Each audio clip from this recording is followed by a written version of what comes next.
సికింద్రాబాద్లోని ముత్యాలమ్మ ఆలయ విగ్రహ పునఃప్రతిష్ఠ కార్యక్రమంలో మల్కాజ్గిరి ఎంపీ ఈటల రాజేందర్ పాల్గొన్నారు.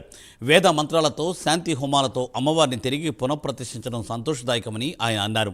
మోండా మార్కెట్ కార్పొరేటర్ కాంతోన్ దీపిక బ్యానర్లు జీహెచ్ఎంసీ అధికారులు తొలగించడంపై ఈటల ఆగ్రహం వ్యక్తం చేశారు. పోలీసులు ప్రభుత్వానికి తొత్తులుగా వ్యవహరించడం మానుకోవాలని అన్నారు. ఆలయ కార్యక్రమాల విషయంలో నిఘా విభాగం పూర్తిగా విఫలమైందని ఎంపీ ఈటల ఆరోపించారు. వందల మంది వేల మంది ఇక్కడ దీక్షలు చేసి పూజలు నిర్వహించి అపవిత్రమైనటువంటి జాగలో పవిత్రను సంతరించుకునే ప్రయత్నం చేసింది. దాన్ని కూడా నిర్వహించే ప్రయత్నం చేసింది. చివరికి ప్రభుత్వం దిగిరాకపోతే ర్యాలీ తీసింది. ఆ ర్యాలీ మీద అకారణంగా దుర్మార్గంగా పోలీసులు రక్తాన్ని కళ్ళజూసిండ్రు.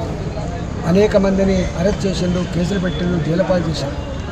చివరికి ప్రభుత్వం దిగొచ్చి ఈ ఆలయాన్ని మళ్ళీ పునఃప్రతిష్ఠ చేస్తామని చెప్పింది. ఈరోజు అఫీషియల్ ప్రోగ్రామ్. నేను ఇక్కడ ఎంపీగా ఉన్నా.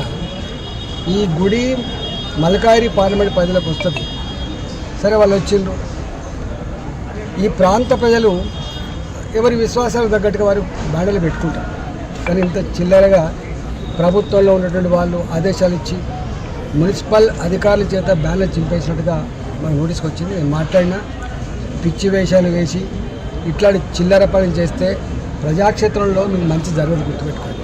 మీరు అనుకుంటాను ఇలా మా ప్రజల విశ్వాసాలతో చెలగాటమాడుతున్నారు మీరు. ఇది చెల్లదు కాక చెల్లదు. అధికారం ఉందని, పోలీసులు ఉన్నారని ఇవాళ ఇట్లాంటి వెకిలి ప్రయత్నం చేస్తే, అహంకారంతో గతంలో ఇట్లాంటి వెకిలి ప్రయత్నం చేసిన వాళ్ళకు ఏ గుణపాఠం మిగిలిందో, ఎట్లా పాత రేషన్లో ప్రజలు ఈ ప్రభుత్వం కూడా ఇట్లాంటి అహంకారపూరితమైన